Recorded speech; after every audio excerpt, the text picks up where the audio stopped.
presentation, but also on the bottom left, my head. Can you see me and the Yes. presentation? Yes. Good. Fine.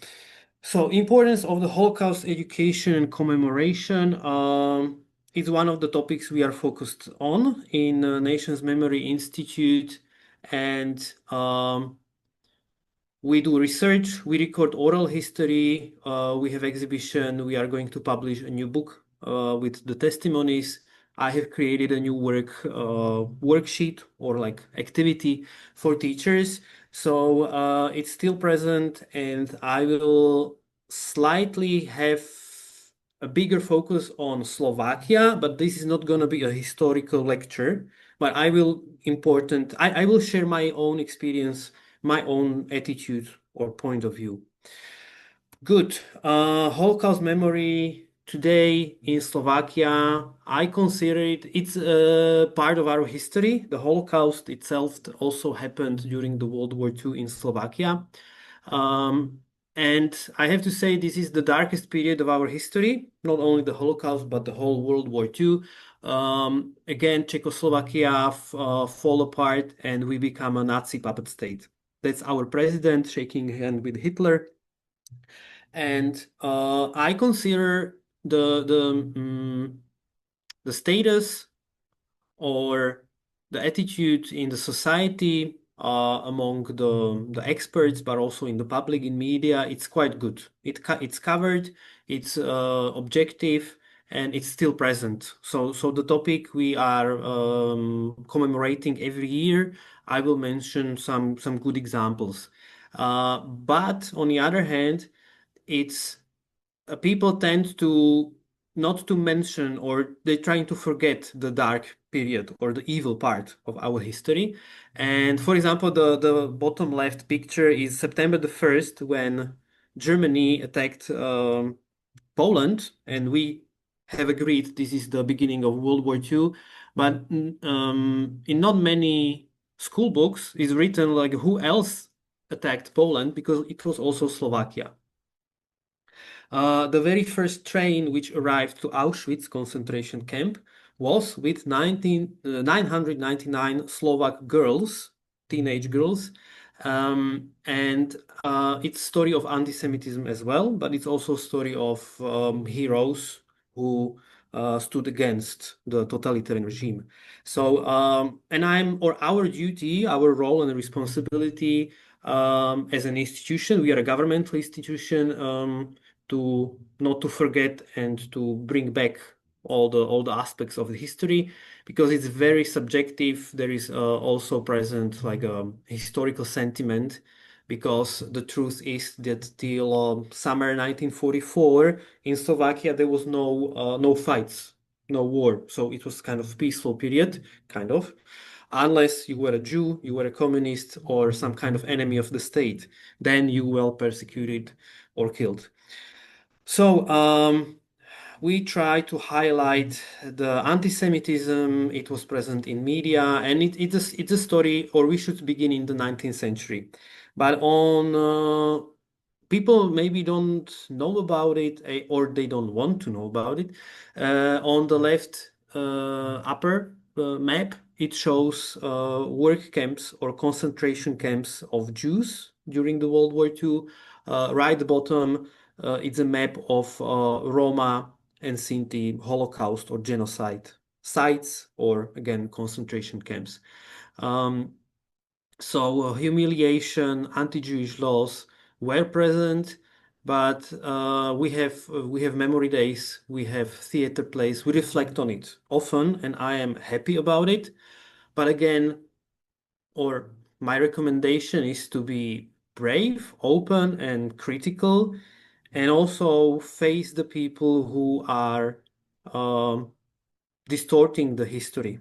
It doesn't need to be Holocaust denial, which basically is illegal and you can be in prison in Slovakia and I believe in many countries, but distortion or like moving in a shady area, not naming who is responsible, who are the perpetrators, it's still present. among teachers, among adults, historians, and also youth. What I like is working with data. I have done a survey. This is just an overview, and it's data from Slovakia.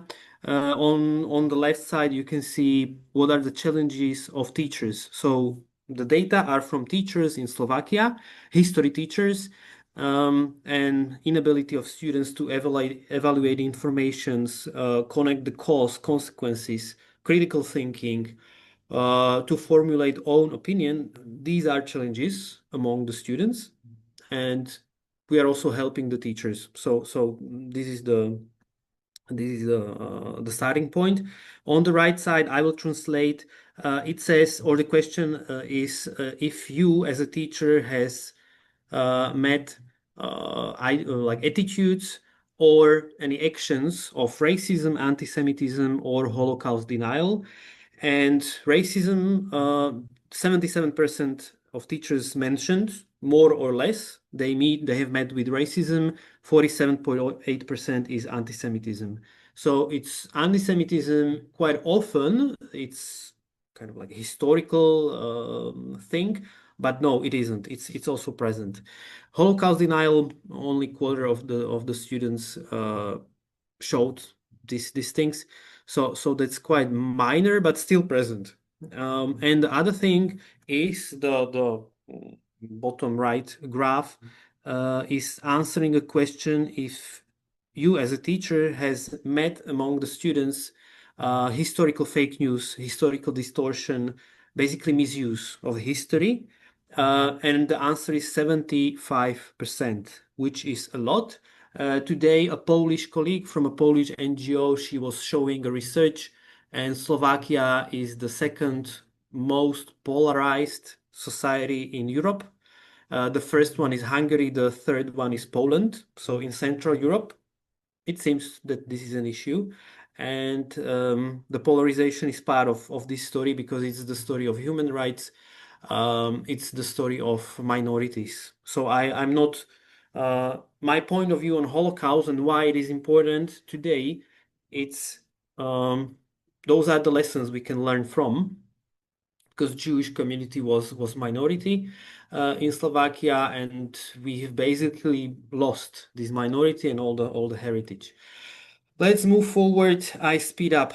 It's about the knowledge. Its skills are also important. Knowledge and skills usually are, this is the school curriculum, content of the books, and the skills we need to learn as well as critical thinking, analytical thinking, etc. What, from my point of view, what is really important, and my own opinion, even more important, are the values. My own opinions, attitudes, values, and the democratical society, human rights are one of the most important ones. Where you can, if you're interested in this story, in the Holocaust itself, it's a very complicated topic. It's complicated on the global level or European level. History of World War II, one of the biggest topics and issues. But I have to say, from the research I was mentioning, World War II history is the best well known among students. So that's in our favor, for example, and I'm glad about this fact.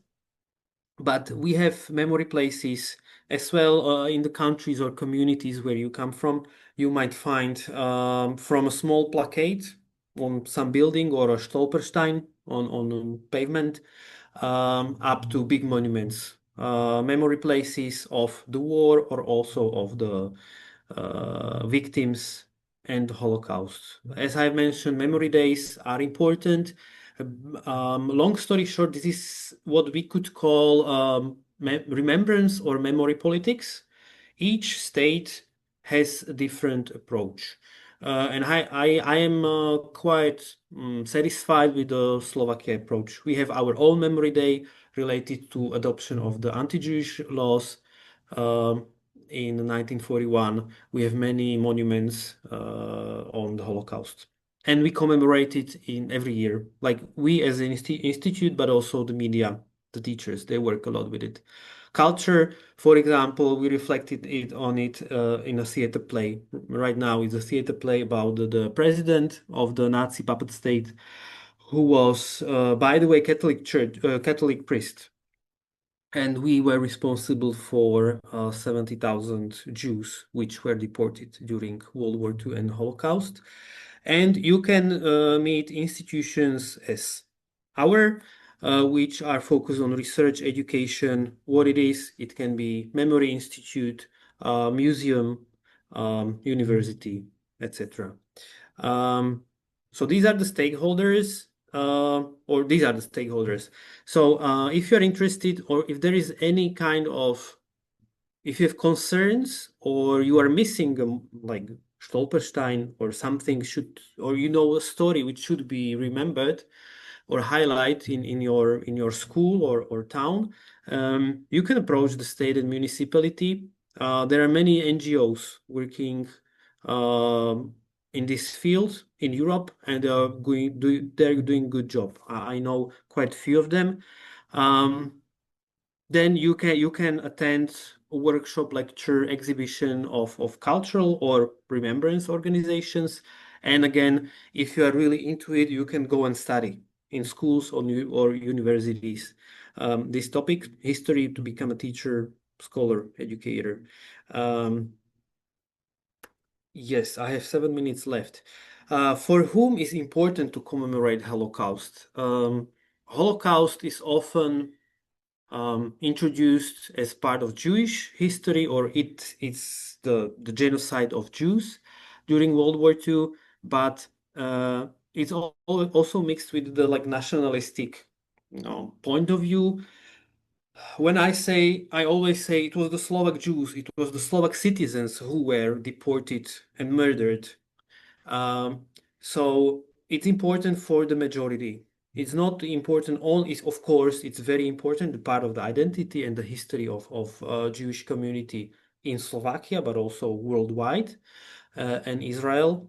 So it's important for us. Nowadays, we have less than 1% of the population, like Jewish population, in Slovakia, but Holocaust, it's one of the major remembrance days or topics we commemorate. So I believe it's important for all of us, and we can learn from the stories. Um, and again, who are the victims? On the left, you can see Slovak troops who are deporting Slovak Jews. On right side, you can see the president, Josef Tiso, who is awarding German soldiers who defeated the national uprising, basically civil war. We like the government, the member of government and army, they were fed up during World War II, and they stood up. They start to fight the government and also Nazi Germany. They have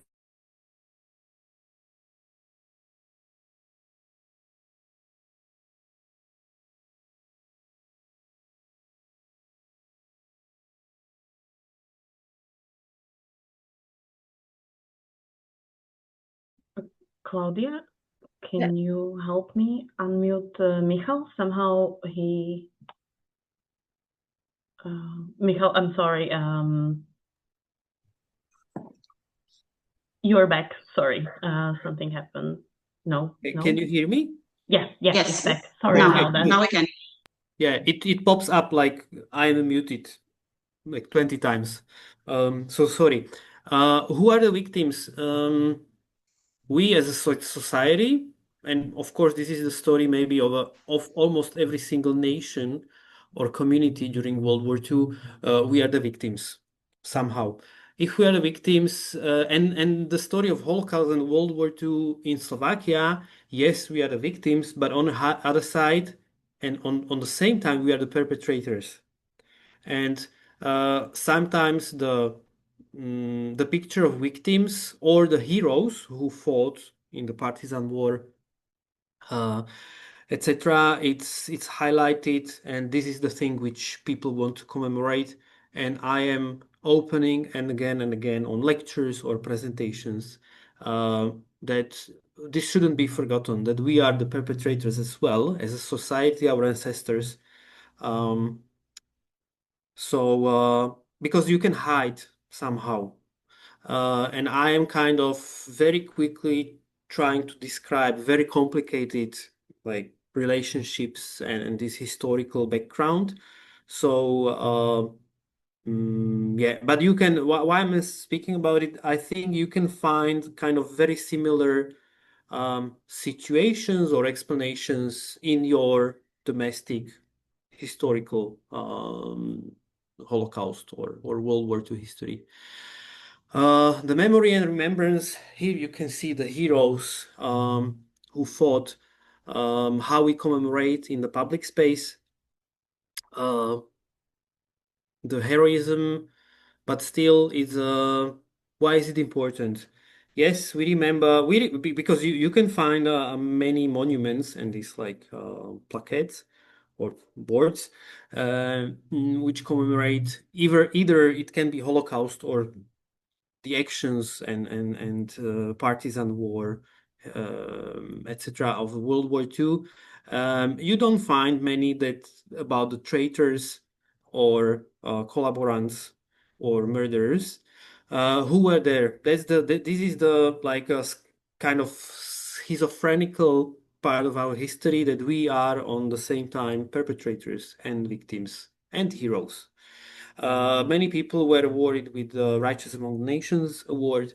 So yes, there are stories of like military heroes from army, but also fighting on in Western Front or in Soviet Union, but also like regular people who stood against the fascism and Nazism.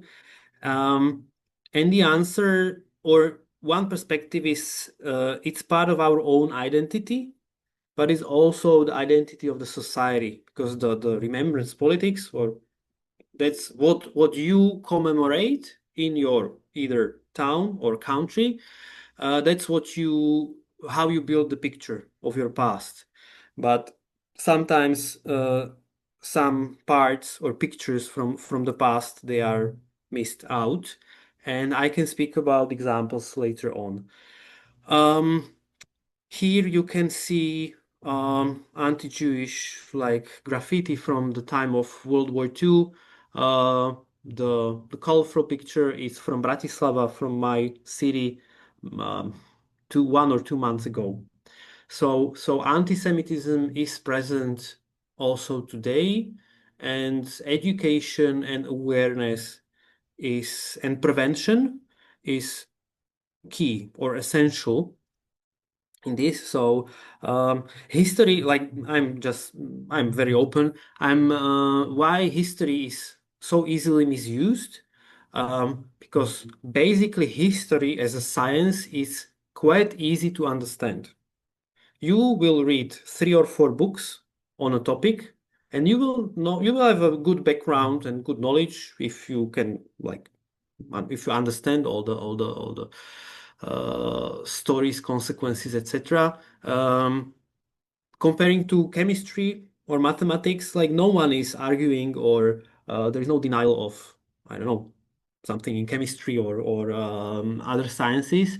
So this is the disadvantage, that you can face or meet many people with a very wide like a scale of opinions.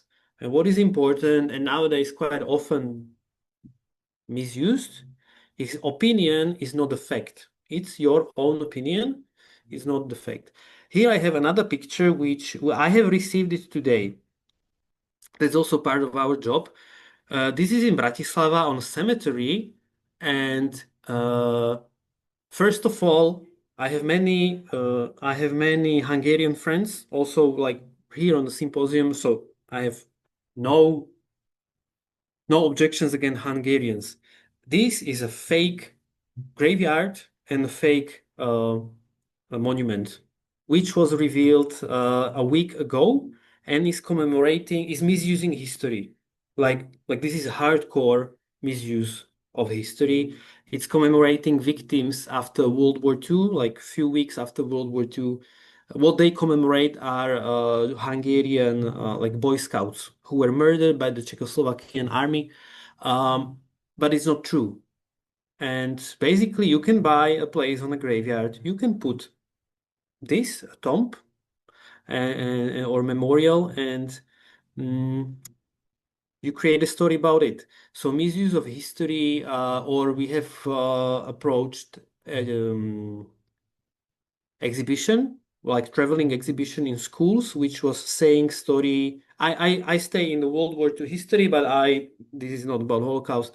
It was about Russian liberation or Soviet liberation of Slovakia during World War II, and they have missed like 1/4 of history, but it was on purpose. So propaganda, hoaxes, misuse of history, fake news, it is a challenge, and my like takeaway for you will be critical and think twice if you read something. I use these two pictures quite often, what I want to highlight, and I'm almost finishing. Now this is Kristallnacht, and the second picture is from Slovakia. It's humiliation or of Jews before deportations. Why I'm working often with these pictures, or I'm working often with stories of these people. Who are they? Yeah, I'm not speaking about the perpetrators. I'm not speaking about the victims, but maybe you have heard or you will hear about something which is called the bystander effect. Those are the people who are bystanders. They are the gray majority in a society, 80, 90%, um, who did nothing. They didn't stood up, they didn't help. And we can have a whole conference about bystanders, or like 2 days workshop, whatever. So it's a big topic, but I'm working with often with this because I believe the civic society, which is the gray majority, is important because from the average people on street or in school, or you yourself, one day you can stand up and be one of the rescuers. But basically, this was the wartime. Okay, so they needed a lot of courage. But it can be signing a petition, going to a protest. It can be anything, any civic movement, civic engagement. So, my summary. Um, Go local, work with your community. It's much easier, or if you want to work with Holocaust as a topic or human rights, um, like be realistic. I am a daydreamer. Like honestly, I have big plans, and I am dreaming about things what I can do that will change the whole society, the school system, curriculum, etc. But if you have a real impact on in your school or in your family, there is someone who has a completely different opinion. Discuss, have open, honest dialogue, and be able to disagree in a polite way. Nowadays in Slovakia, what is very often that someone you don't disagree, it's immediately enemy, and you need to hate them, or you to be hated by the other side, left, right, liberal, conservative, whatever perspective you have. Be able to disagree in a polite way, and try to understand the other side in the dialogue, and maybe you will be understood as well. And on the long term way, on a long term perspective, it can have a positive impact on the society. Democratic European values, it's quite clear. And all these efforts, they need time. So you will not solve local issues of human rights, Holocaust distortion, or critical thinking skills of the students quickly. You need years. Um, and yeah, hatred, anti-Semitism is present as well. And the rest I have already mentioned. And again, like it's very philosophical, or I hope I'm clear, but human rights are very universal and also very like on one hand very concrete, on the other hand it could be almost anything, could be human right, but Holocaust education, Holocaust research, remembrance is important because of the human rights and dignity today of Jewish communities, but any other minority or majority. I will skip this and I will stop sharing so I can see you. And if you have any questions, now is the time. Also, if you feel more comfortable writing them, you can also write them in a chat, and we are happy to read it for you. You don't have to speak in front of everybody. Or if you have a question or a comment, it can be sharing good practice. Can be anything. While the participants are thinking about their questions, I would like to thank you very much, Michal, for your presentation, for sharing your experience working with this very complex, as we could all see, topic. I hope this will be encouraging for people who are not living in Central Europe and maybe are not familiar with our history to be curious about what was happening, not only during the Second World War. I think you very clearly demonstrated how complex the topic is, and I would like to appreciate that you made clear how also participants of our project, but also we as members of societies in our communities can contribute to support of human rights or helping within our community when we see injustice. I think this go local point is very important for all of us. And I will mention like Holocaust is a topic in like culture, pop culture. Like there are dozens of movies, films. It's present in video games, podcast series. Really, you can learn a lot, and there are like it's really complicated, but sometimes you can take Anne Frank diary in a comic, graphic novel, and in 1.5 day you can read it. And basically, if you understand story of one person. I haven't mentioned the approach like a small history. It means it's much easier, or what I like to work with is this small history concept. Work with a story of a family or a person, and you will basically then understand the complex political history, the big stories of World War II and everything. So sometimes it can be very, very clear and I think we will touch on this with our study visit presentation in Poland. So if there will be some questions that because right now I don't see any in chat and I don't see anybody raising hand. But if any question will come to you, you can also write to us. You all received the invitation email from me, so you can contact us and we can also respond this way. So thank you very much again, Michal, for joining us today. And I would like to continue now with the next guest or next presenter, who will be our project coordinator, Claudia. Claudia will share with us an overview of the project and will tell you a little bit more in general about what was conducted during these more than 16 months of the project activities.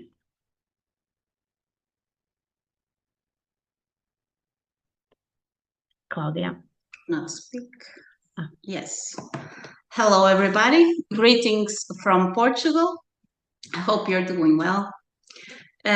First of all, I'm very honored to speak to you about empathy. This project is really special. Empathy means educational movement to promote awareness and thoughtfulness on Holocaust history in youth. So empathy is a European project, and it's funded under the Citizens Equality, Rights and Value program. So this conference today is a part of our commitment to share the results and the learnings of the project. When you want to teach something, the best way is to learn, and the other way around.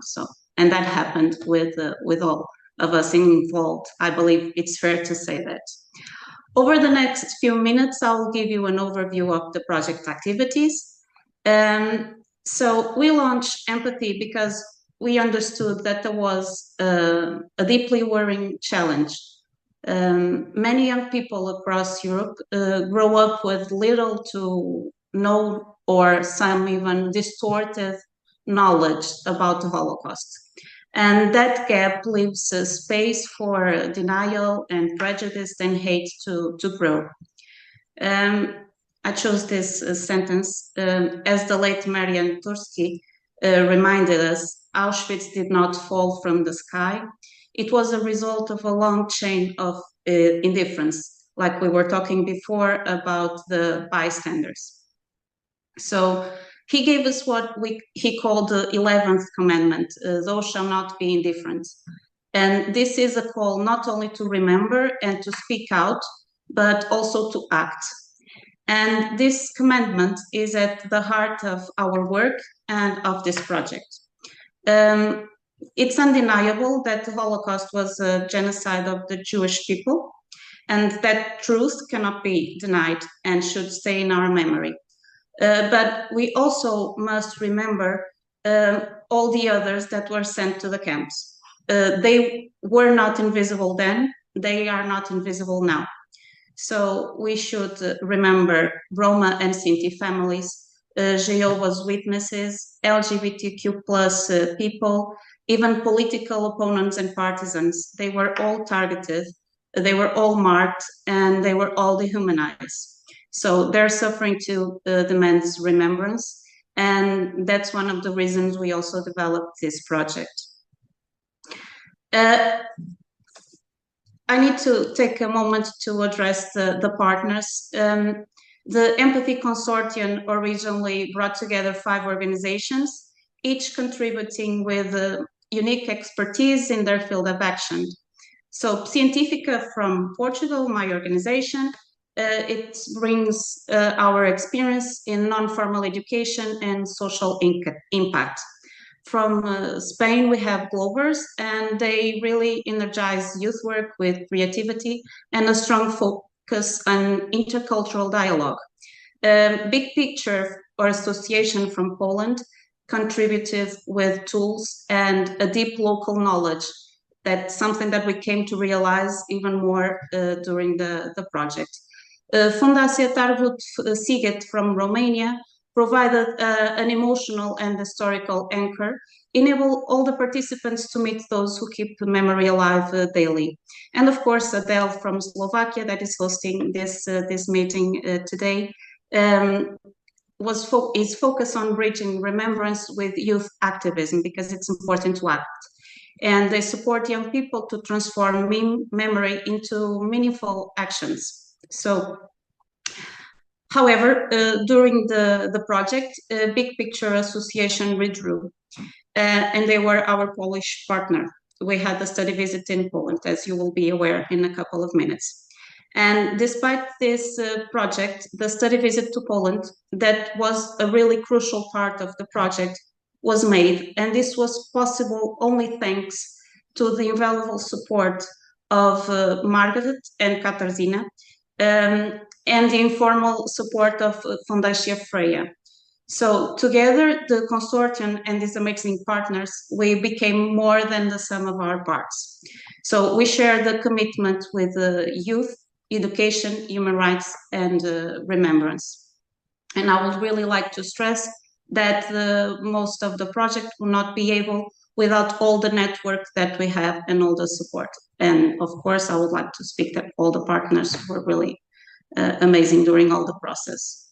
So moving on to the activities, empathy is structured around three interconnected goals: education and capacity building, youth empowerment and engagement, and the third one is community awareness and reflection. So you might ask, what did we do or how did we do it? So we started with a 5-day capacity building held in Agde, Portugal. And there we brought together 27 youth workers and educators from all the 5 countries of the consortium. So through non-formal education, which includes workshops, reflection sessions, and other kinds of creative activities, the participants explored how to approach the Holocaust education with care and critical thinking. Also, we had the chance to deepen our knowledge thanks to the participation of Dr. Lynn Feldman, that was the invited expert for this activity. And she really gave her contribution for the project as well. During this capacity building, I might say we didn't just share the tools, we built also a community of practice. And as a result of the capacity building, we structured the foundation for a manual of good practices that was developed and includes a series of workshops that will be available soon at the project website. You can see the project website in the end of the slide. So, and we can share it after with all the participants, of course. So this training empowered educators to return home and work more comfortably with their youth and in their specific reality. Because we came to realize, even though we found the same gap, the realities are quite different and we experience the Holocaust in different ways. So taking theory into practice, these educators implemented workshops on their origin countries over 4 main themes. One of the themes was Holocaust and totalitarian regimes. Another one was discrimination, intolerance, bullying, and hate speech. We had another workshop on distorted information and fake news, and also on human rights and European values. So over 20 immersive workshops that had the initial goal of joining and building capacity on 160 young people using non-formal education were held in the 5 countries. But thanks to the community engagement, this activity reached directly over 500 participants, and that's something that we are really proud of. So then it came time after the workshops for the 5-day study visit to Poland. And this study visit really brought history alive in a profoundly human way. It allowed not only the young participants, but also the educators that joined the visit to engage in Holocaust memory. And again, while it was led by our official consortium, the support of the colleagues from Fundação Freia, Katarzyna and Margaret, sorry for mentioning your name again, but it's very important that you are recognized for your effort, especially during the study visit. Without this informal partnership, the study visit wouldn't have been so impactful and respectful as it was. So building on this, when we came home from the study visit, the participants, the young participants, were invited to design awareness campaigns. And they reach hundreds more, online and offline, using their own voices and visions.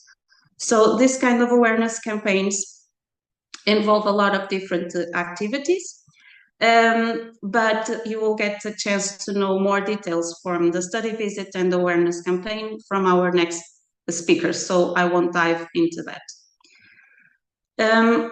Empathy, I must say, it's not only about numbers or activities like the ones I mentioned, and I cannot say because I'm really proud of them anyway. It's about moments as well. So like the silence that filled the room when one of the participants said, "For the first time, I see myself in history. I'm not erased, I'm remembered." it was a very important moment. And there are moments like this that leave a real legacy.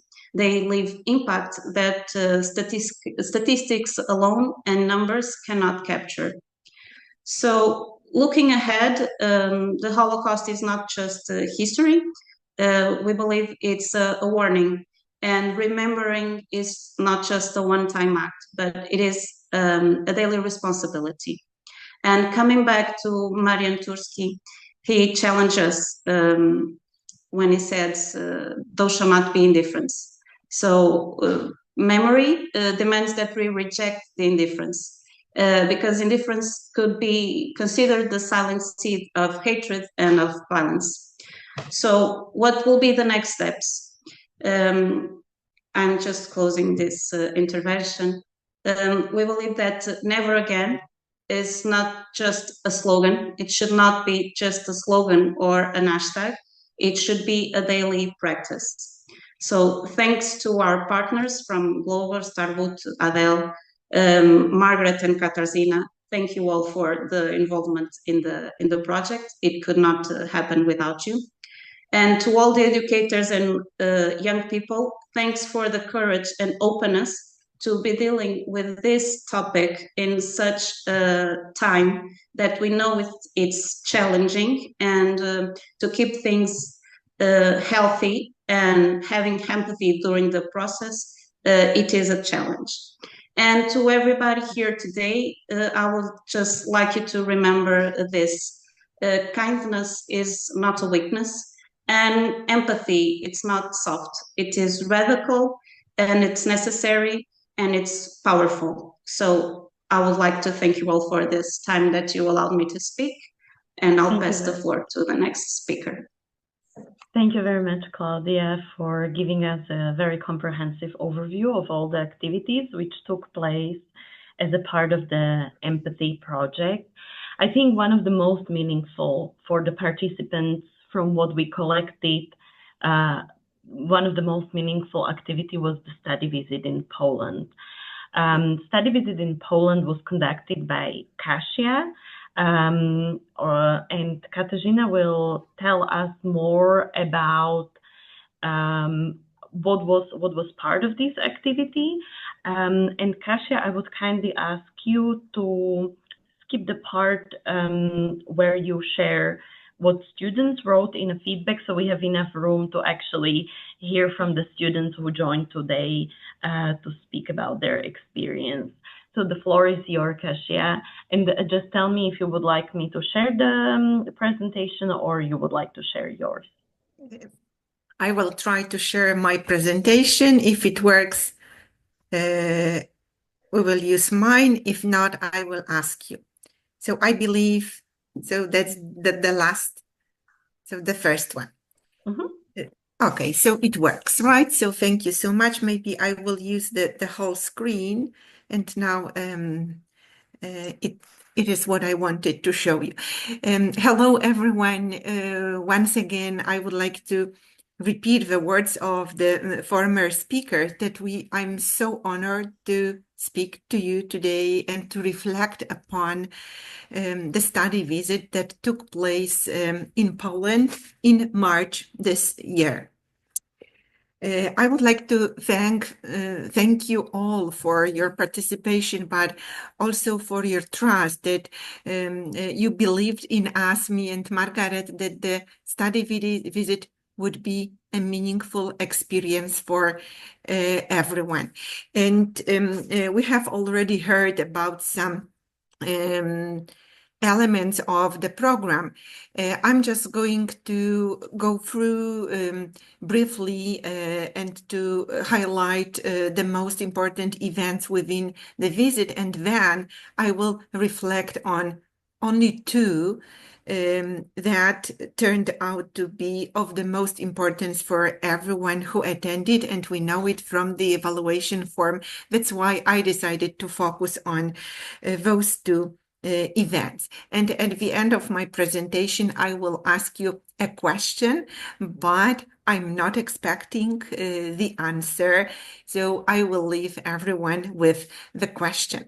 So while designing the whole program, I thought not only about showing you the Holocaust, but also I would like to show you life before the war, what happened during the war. And as you know, because the whole program was structured that way, that we started from times before the war, we focused on the events during the wartime, and of course, we discussed what's next. So on our first day, of course, we had some integration sessions and so on, but we started officially our conference with a lecture at the Oświęcim Institute for Human Rights, and Alicja Bartuś, the head of the institute, gave us a lecture, and we figured out the mechanisms of genocides. Then we had a wonderful historic walk in the footsteps of Jewish history of Oświęcim. I would like to mention that Oświęcim, that's the name where the Auschwitz Memorial Museum is based. After the walk, we had a chance to visit the only surviving synagogue in Oświęcim, and we had workshops there to find out more about individual stories of Jewish people from Oświęcim. On Tuesday was, I believe, the most important day for everyone, and we started with a kind of preparatory workshop titled "Auschwitz Didn't Fall from the Sky," just to understand and to see what brought to the Holocaust.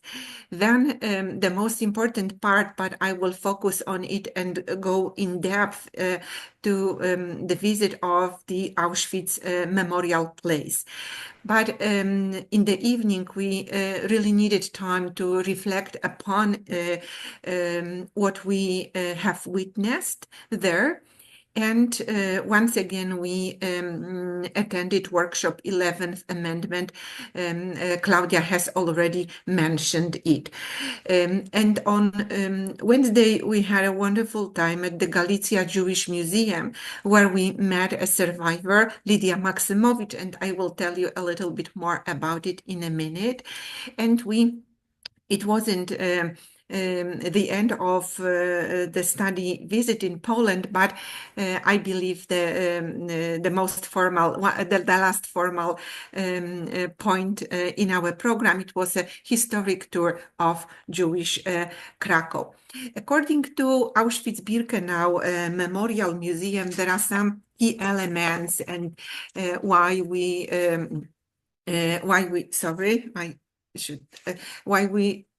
why everyone should visit the memorial place.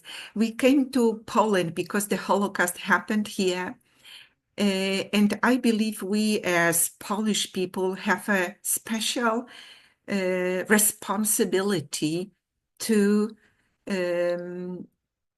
hold it, to teach about the Holocaust. Of course, we learn from our partners, and that's not about only Polish people, as it has been mentioned today.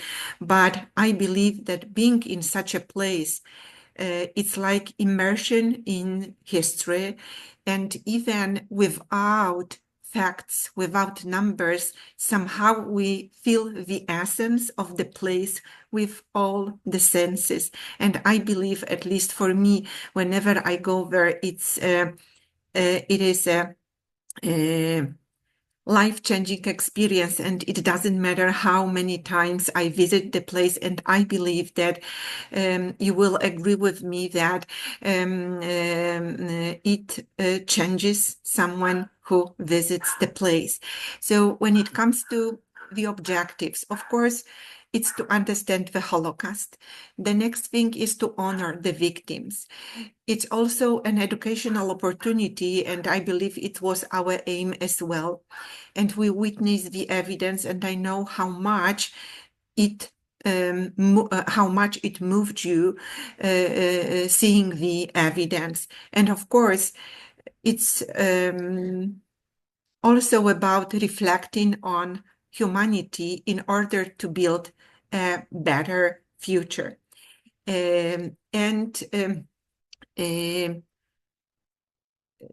Today, I believe the young people who are going to share their own reflections and opinion will mention their feelings connected with the visit at the museum. But the other meeting with Lydia Maksymowicz, the Holocaust survivor, was mentioned almost that often as the visit at the museum by participants. That's why I really wanted to tell you a little bit more about it, because there are almost 100 people today attending our final conference, but only 1/5 had a chance to come to Poland to attend a study visit and to meet Lydia Maksymowicz. And I believe that meeting a survivor, there is nothing to compare with. And I believe, once again, it's a life-changing experience. Lydia, as a child, was deported to Auschwitz. And of course, I will leave the presentation for those who would like to know her name and find out more about her life. But what I would like to mention today is that she is the person who doesn't blame anyone for her fate. And it's incredible because she still sees the good in people, and she remains optimistic, and she does believe in education. That was the aim of our visit in Poland and meeting her.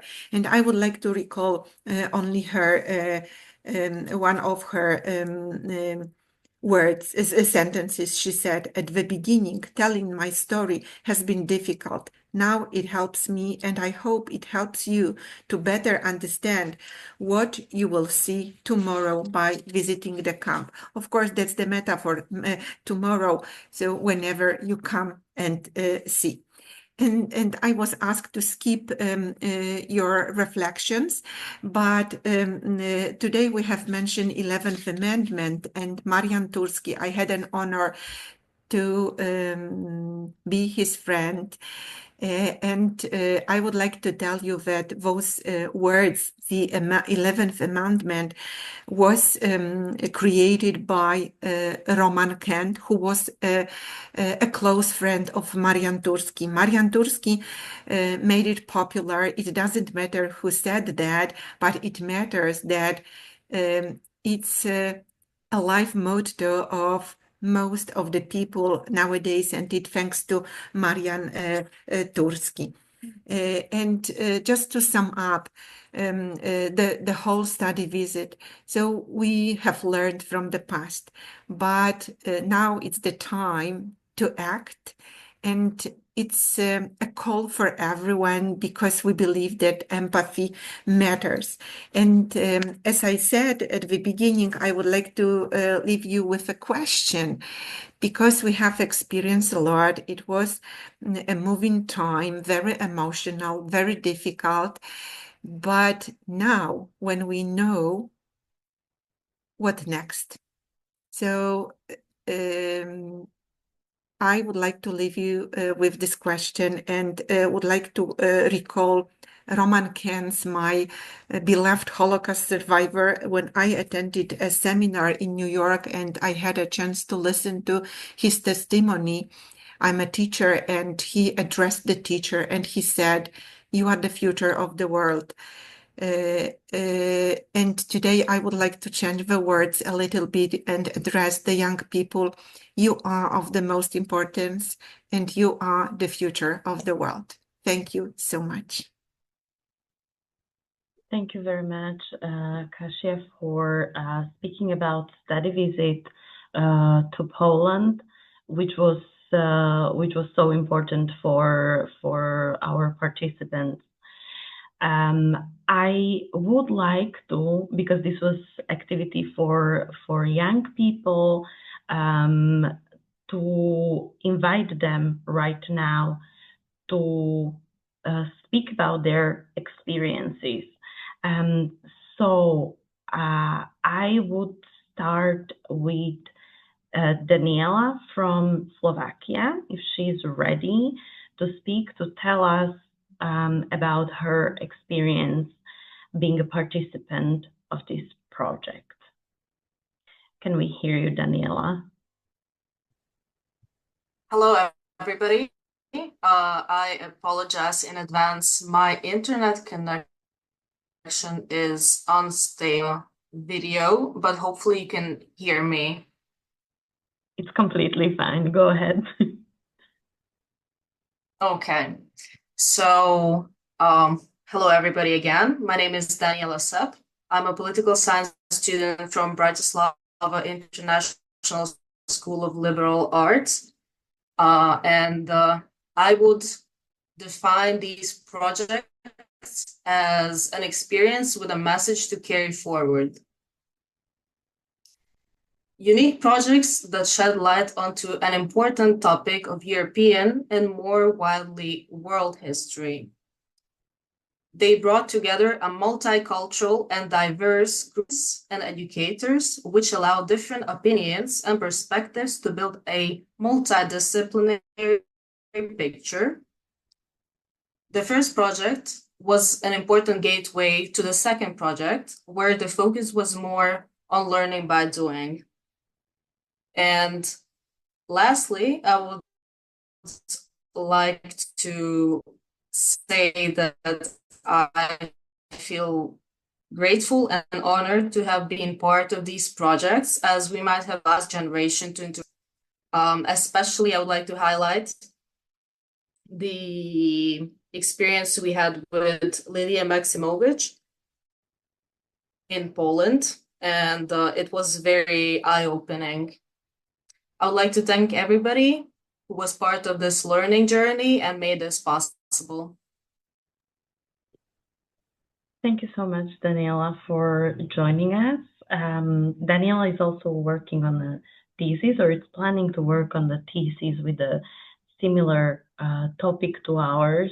So we hope that the experiences that she had during the project will help her in her academic career.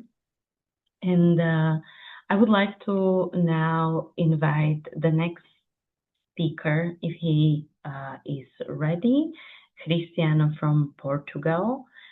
If you would like to tell us how was your experience, how what did you learn, anything from your perspective, the floor is yours. Hello, good afternoon, everyone. First of all, allow me to thank the organizers for the opportunity to speak at this conference. So, as you said, my name is Cristiano, and I'm part of the Portuguese team. Before I speak something about the experience, I would like to present to you this quote that you see in the PowerPoint by Aristides Sousa Mendes. And this man was a Portuguese consul in France during the war. So when the Nazis invaded France, he didn't want to remain indifferent about the crimes committed against the Jewish community. So he handed out visas to around 30,000 Jews to flee to Portugal. At the time, Portuguese government wanted to remain neutral, like we lived in a dictatorship, and they didn't want to get involved in the war. So every act of involvement was considered against the law. So he said, quote, I have to save as many people as I can. If I'm disobeying the order, I would rather be with God and against men than with men and against God. This makes me think about the importance of critical thinking and knowledge people need to develop in order to avoid turning into sheep, the sheep that follows the herd, you know? Uh, like, um, like someone already said here. It's better to be lonely, in my opinion, and against everyone, but doing what is true. I am sorry. But doing what is truly right than to somehow feel included in a society or in a group, but contributing in part to a shameful event, a horrible event, whose ruins we, young people, witnessed during the visit to the concentration camp in Oswiecim. Although it was an interesting experience, in my opinion, um, trying to imagine the suffering of those poor people who were unfairly assassinated in that place all those years ago, it's quite depressive. It makes us feel sad with this negative aura, you know what I'm saying? Um, but so don't worry about the time, I'm just finishing. I just want to say that in conclusion, we cannot remain indifferent with anything happening in this world. Wars, genocides, whatever. As that man hadn't anything to do with that situation, however, he decided to take action. And I think this is the kind of example people, everyone from all countries all around the world need to follow, or this world won't change. Thank you all for the attention. But just a little bit, I have another thing to say. My friend, which is also part of the Portuguese team, unfortunately couldn't be able to be here with us. So I have something to say that she would say if she was here. So she just wanted to say that this was a very marking experience, and she felt that it changed her view of the world.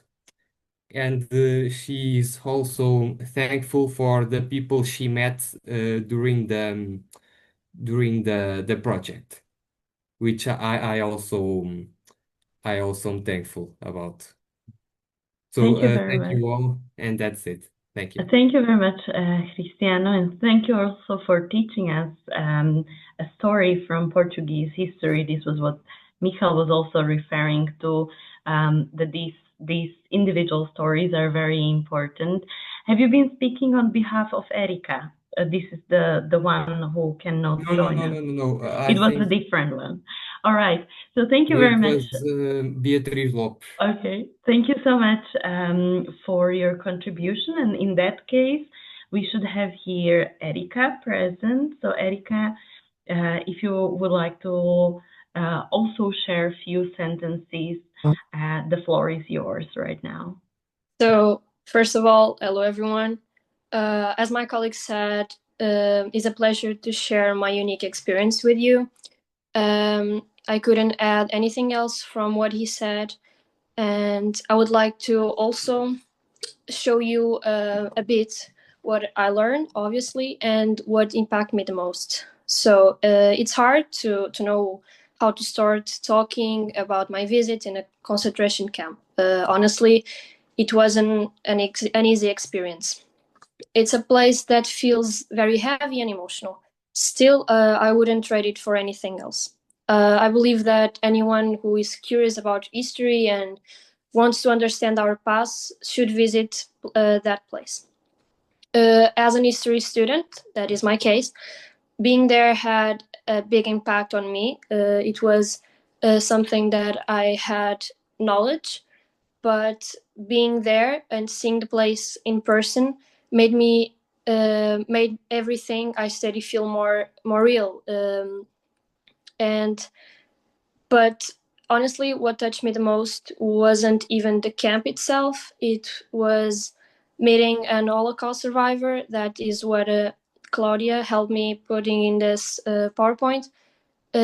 She is an old lady now that survived the camps. Her name is Lydia Maximovic. Sorry if I'm saying it wrong. Probably I am. And she lived through this dark time in our history. And hearing a story affected me more than anything else. Reading about these events is one thing, of course, but listening to someone who actually went through it is something completely different. Sorry. Her words made me feel the history, like I was really there, and I would never forget this experience and the knowledge that gave me through this project. When we visit Oriente, of course, made me see stuff that not even the most explained book could give me. So I think that's it. Thank you very much, Erika, for sharing your perspective and really speaking about this heavy but important experience. So thank you very much again. And there is still a room for more experiences of the students who join different activities. We moved to Spain, and I give the floor to Carla if she's with us. If you have few sentences, please feel free to pick up. Yeah, hello. Hello. For me, it was like a very difficult and emotional experience. I had read about a lot about the Holocaust, and being there was make me experience it like in first hand. And this made me want to learn more. And the most important thing to not forget the history. Thank you very much, Carla, for sharing your experience. If I can invite Paula, if she's ready, to tell us whether about the study visit in Poland or any other part of the project that she felt strongly about. The floor is yours, Paula. Hello, can you hear me? Yes. Well, I think all my colleagues already spoke about everything that we learned, and everything was so important. But what I want to add, it was like it is that this was truly a once in a life experience, not only for having the opportunity to visit Portugal and Poland, as they explained in the resume that they did, and all the museums and places we got to see back in March, but not only for that, but also for being able to meet such special and nice people. Or everyone that was talking, it was so nice to hear all their voices again and to bring back all the memories.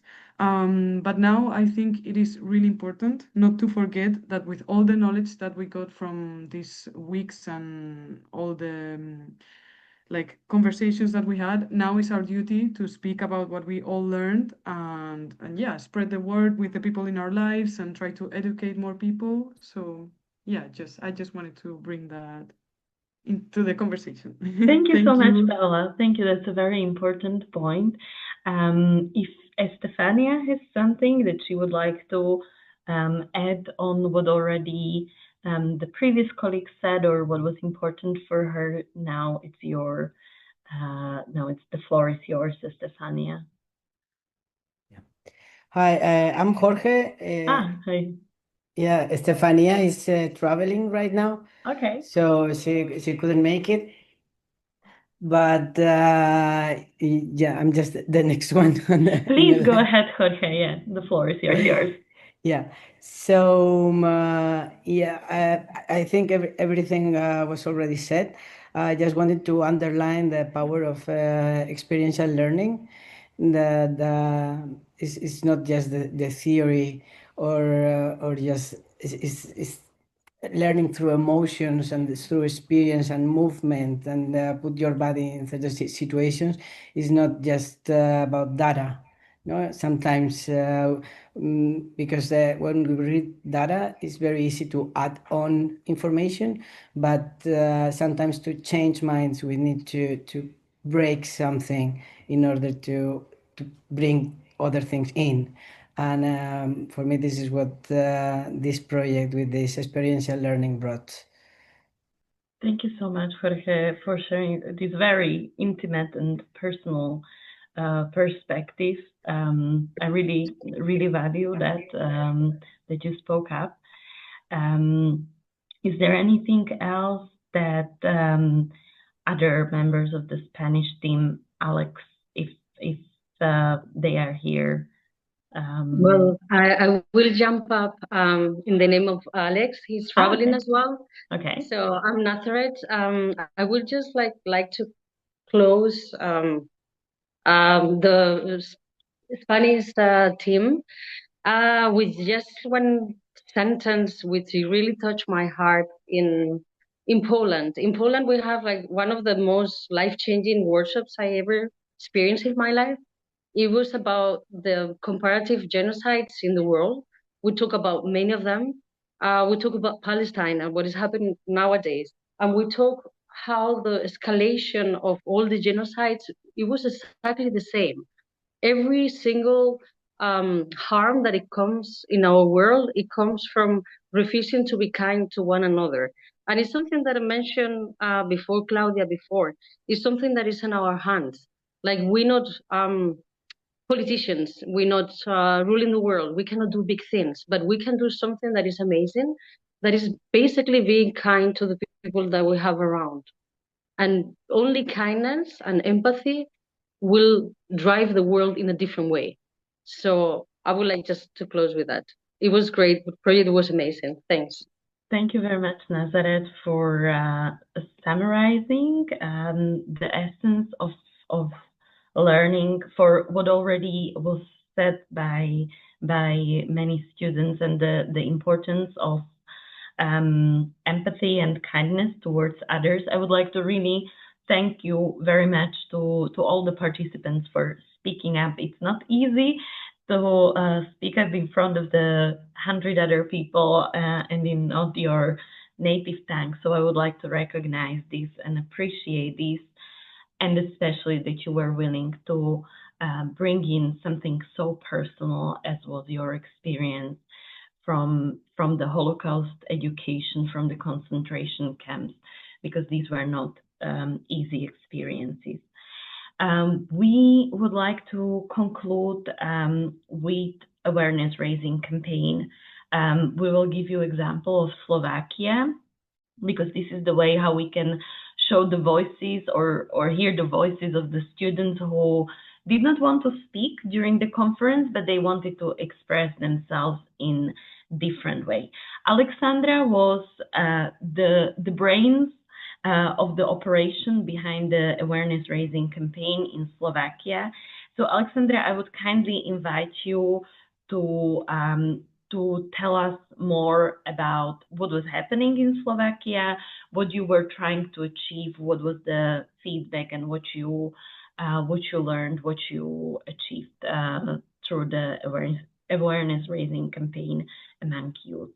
The floor is yours. Thank you very much, Jana. Hello, everyone. I will try to be fast. So we can move to other slide, please. Yes. So here you will see the short video of our Instagram of Adult Slovakia, where are basically the posts which were involved into our competition. An art competition within an awareness campaign happened in May on social medias of Slovak organization Adult Slovakia. We focused on high school students who were invited to submit their entries or creations in any form. The works addressed one of the following themes: the Holocaust and awareness of historical events and or lessons from the past applied to the present, European values and human rights, exposing disinformation and hate speech. The aim of this creation was to raise awareness about these topics, and a total of 35 entries were submitted to our competition. Some of them were created by groups of young people in the form of films, videos, or photos, and others were created individually in the form of paintings, blogs, photo posts, and other works. Did you play Yana video? Because it's not yet. I'm playing it. Okay. So basically here you can see just slowly scrolling through this post, so you can see that it was very various.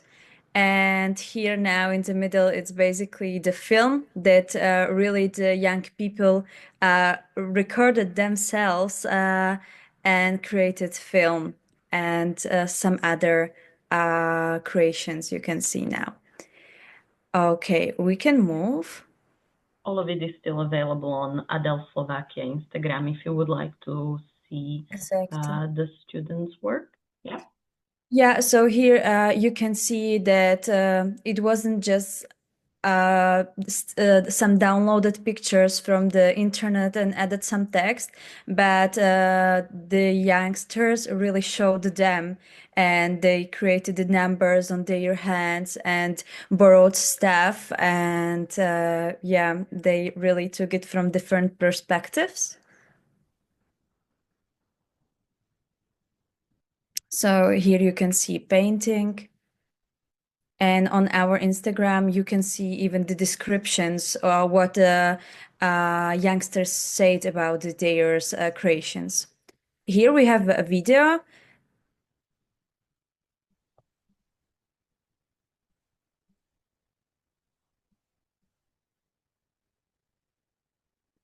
I don't hear the voice.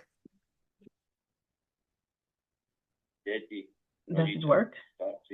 Now it started. Toto bol holokaust. Keď ma súteľná rana v dejinách ľudstva. Boli to naši susedia. Mali mená, sny, rodiny. Svet sa pozeral. Niekedy mlčal, niekedy spolupracoval.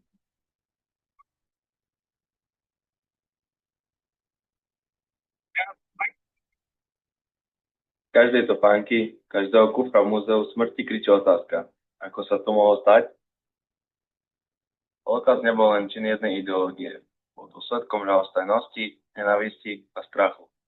Dnes, keď rastie nenávisť, keď sa opäť ozýva jazyk rozdelenia, nesmieme zabudnúť. Holokaust nás učí, že zlo víťazí, keď dobrí mlčia. Minulosť nevieme zmeniť, ale budúcnosť je v našich rukách. Pamätajme, rozprávajme, buďme lepší.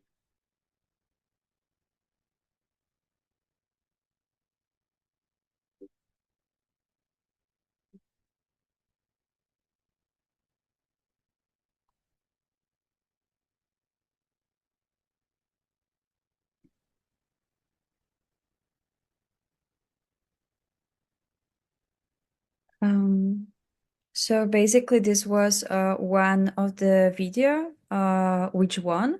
The winner was basically the post with the most likes. Here you can see another type of creation with the informations, QR codes for the YouTube videos. So you can really see the diversity of how people took it and created their competition entries. We can go more. Yes, so here is another painting. Here is postmark. And here's video in English, if I remember correctly. The Holocaust was the mass murder of 6 million Jews by the Nazis during World War II. It started in 1933 when Hitler came to power. Jews were blamed for Germany's problems and stripped of their rights. They were forced into ghettos and later sent to concentration and death camps like Auschwitz. Many were killed in gas chambers. This wasn't just war, it was genocide. It really happened. We must remember so it never happens again.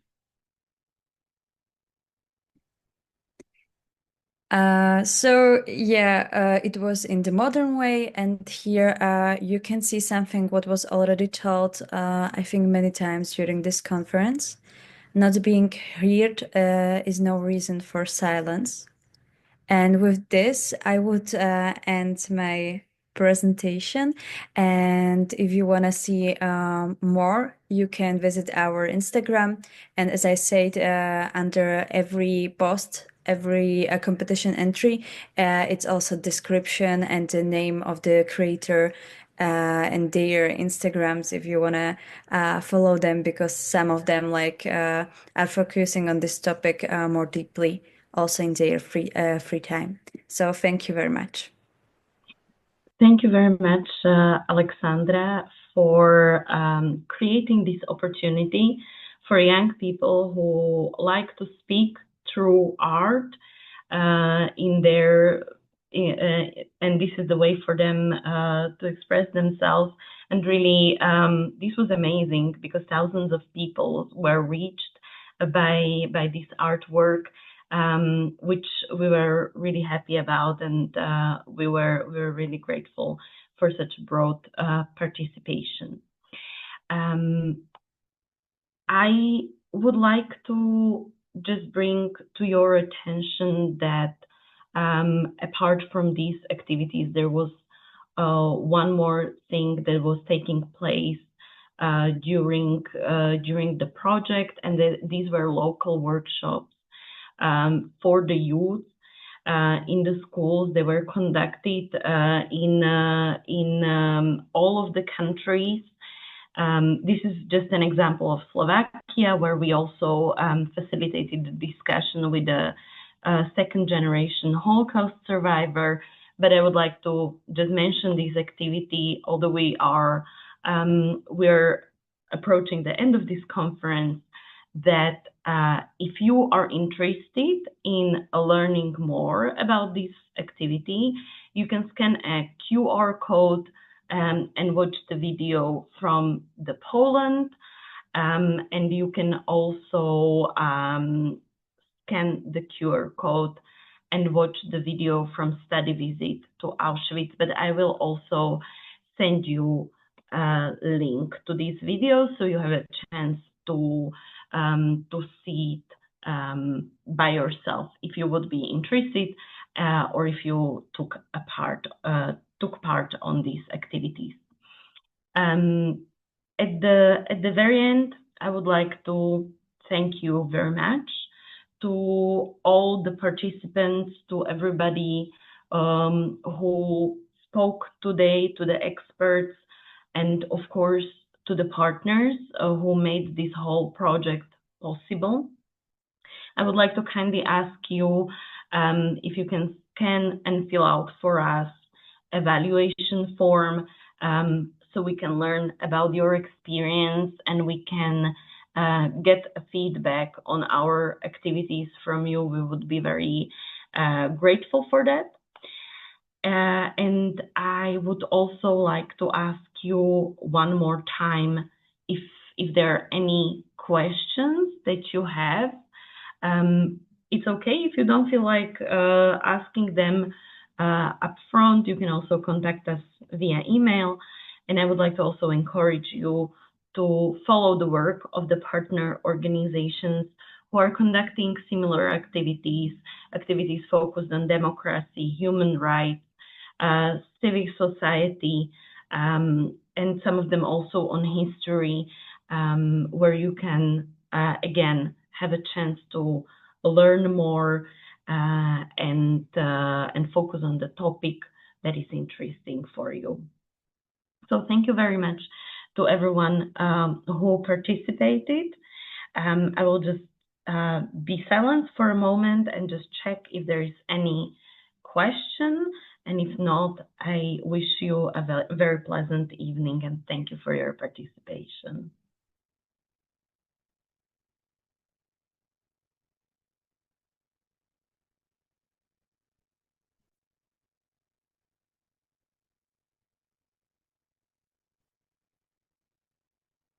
Okay.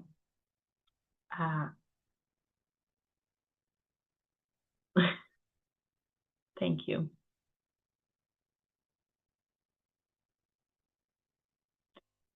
So thank you very much, everybody, and I will close this conference right now. Have a wonderful evening.